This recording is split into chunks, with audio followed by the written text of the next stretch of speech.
ఓం శ్రీ గురుభ్యో నమః. స్వాగతం సుస్వాగతం గాయత్రి జ్యోతిష్ కేంద్రానికి. నేను మీ వంశీ ఆస్ట్రో. శ్రీమద్ రామాయణం వాల్మీకి విరచిత వచన రామాయణం బాలకాండ 2వ సర్గ. నారదుడు చెప్పిన సంక్షిప్త రామాయణాన్ని విని వాల్మీకి మహర్షి మరియు ఆయన శిష్యులు నారదుడిని ఎంతో భక్తితో పూజించారు. తరువాత నారదుడు దేవలోకమునకు వెళ్ళిపోయారు. తరువాత వాల్మీకి మహర్షి తమ స్నానాది తీరమునకు వెళ్ళారు. ఏమాత్రం మలినం లేని ఒక రేవు వద్దకు వెళ్ళారు. తన శిష్యుణ్ణి తనకు కావలసిన పాత్ర, నారబట్టలు తెమ్మన్నారు వాల్మీకి. ఆ రేవులో స్నానం చేయడానికి సంకల్పించారు. ఆ ప్రకారంగా శిష్యుడు వాల్మీకి చెంబు, నారబట్టలు ఇచ్చాడు. వాటిని తీసుకొని వాల్మీకి ఆ వనమంతా ఒకసారి కలయి చూశారు. కొంచెం దూరంలో ఒక చెట్టు మీద నిర్భయంగా విహరిస్తున్న క్రౌంచ పక్షుల జంటను చూచారు. అంతలో ఒక బోయవాడు ఆ క్రౌంచ పక్షుల జంటలో మగపక్షిని తన బాణముతో నిర్దయగా కొట్టి చంపాడు. ఆ మగపక్షి రక్తం కారుతూ కింద పడిపోయింది. కింద పడిపోయిన మగపక్షిని చూచి ఆడపక్షి ఎంతో దుఃఖించింది. కింద పడ్డ మగపక్షి చుట్టూ తిరుగుతూ దీనంగా ఏడుస్తూ ఉంది. ఏడుస్తున్న ఆ ఆడపక్షిని చూచారు వాల్మీకి. ఆయన మనస్సును ద్రవించిపోయింది. వాల్మీకి ఆ బోయవాడిని చూసి ఇలా అన్నారు: మా నిషాద ప్రతిష్టాం త్వమగమః శాశ్వతీ సమా యత్ క్రౌంచమిదునాదే కమవధి కామమోహితం.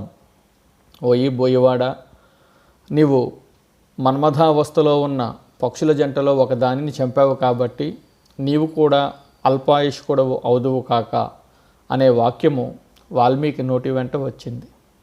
అంతలో తనలో తాను ఇలా అనుకున్నారు: ఇదేమిటి, నేను ఈ పక్షుల జంటను చూచి ఇలా అనుకోవడం ఏమిటి, నా నోటి నుండి ఇటువంటి వచనములు రావడం ఏమిటి అని అనుకున్నారు. వెంటనే తన శిష్యుని పిలిచి ఇలా అన్నారు: ఆ క్రౌంచ పక్షులలో ఒక దానిని బోయవాడు చంపగా దాన్ని చూచి నేను చలించిపోయి పాదబద్ధంగా ఒక వాక్యం చెప్పాను. అది వృధా కారాదు, అది శ్లోకముగా ప్రసిద్ధి చెందుతుంది అని పలికారు వాల్మీకి. శిష్యుడు వెంటనే ఆ శ్లోకమును కంఠస్థము చేశారు. తరువాత వాల్మీకి స్నానము చేయడానికి వెళ్ళారు. స్నానం చేసిన తరువాత తన ఆశ్రమమునకు పోతూ ఆ శ్లోకమునే మననం చేసుకుంటున్నారు. ఆయన వెంట భరద్వాజుడు అనే ఆయన శిష్యుడి వెంట వెళుతున్నారు.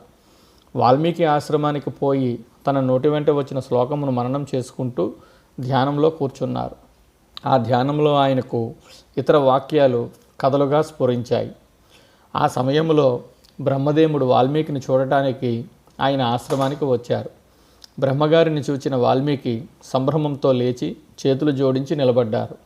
బ్రహ్మదేవునికి అర్ఘ్యము పాద్యము సమర్పించారు. ఉచితాసనము మీద కూర్చోపెట్టారు. బ్రహ్మదేవుని ఆదేశం మేరకు తాను కూడా ఒక ఆసనం మీద కూర్చున్నారు. వాల్మీకి మనసులో మాత్రము ఆ క్రౌంచ పక్షుల జంట గురించి ఆలోచిస్తున్నారు. ఆహా, అందముగా విహరిస్తున్న ఆ క్రౌంచ పక్షుల జంటలో ఒక దానిని ఆ క్రూరుడు నిర్దయగా కొట్టాడు కదా అని ఆలోచిస్తున్నారు. వాల్మీకి మనస్సు దుఃఖంతో నిండిపోయింది. అప్రయత్నంగా ఆ వాక్యము ఆయన నోటి వెంట వచ్చింది. ఆ వాక్యములను విన్నారు బ్రహ్మ.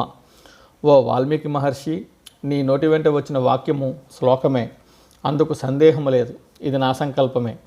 నా సంకల్పము వల్లనే నీ నోటి వెంట ఆ వాక్యము వెలువడింది. అది శ్లోకము అయ్యింది. నీవు పుణ్యప్రదమును మనస్సులను రమింప చేయునది అగు రాముని యొక్క చరితమును శ్లోక రూపములో కావ్యంగా రచించు. రాముడు ధర్మాత్ముడు, గుణవంతుడు, బుద్ధిమంతుడు.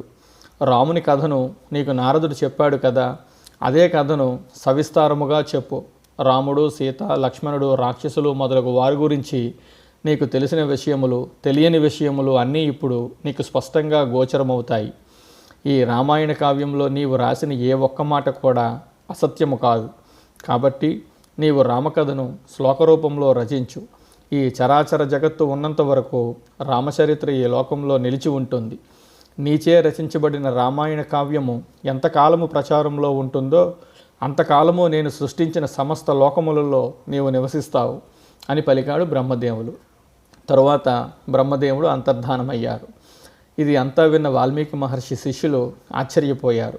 రామాయణ కావ్యమునకు మూలమైన ఆ శ్లోకమును మరలా స్మరించుకుంటున్నారు. ఒకరితో ఒకరు చెప్పుకుంటూ మననం చేసుకుంటున్నారు. 4 పాదములతో సమసంఖ్య గల అక్షరములతో మహర్షి నోటి నుండి వచ్చిన ఆ శ్లోకము శిష్యులు మాటిమాటికి గానం చేయడం వలన శ్లోకత్వం పొందింది. ఇదంతా గమనించిన వాల్మీకి మహర్షి రామాయణ మహాకావ్యమును అంతా ఇదే విధంగా శ్లోకరూపంలో రచిస్తాను అని నిర్ణయించుకున్నారు. వాల్మీకి మహర్షి రామచరితమునకు ఉదారమైన పదములతో మనోహరములైన అక్షరములతో కూర్చిన వందలాది శ్లోకములలో రచించారు. ఆ మహాకావ్యము సమసమాసములతోనూ సంధులతోనూ వ్యుత్పత్తులతోనూ సుమధురములు అర్థవంతములు అయిన వాక్యములతోనూ అలలారింది. ఇది వాల్మీకి విరచిత శ్రీమద్ రామాయణ మహాకావ్యం బాలకాండ 2వ సర్గ సంపూర్ణం. ఓం తత్సత్ ఓం తత్సత్ ఓం తత్సత్.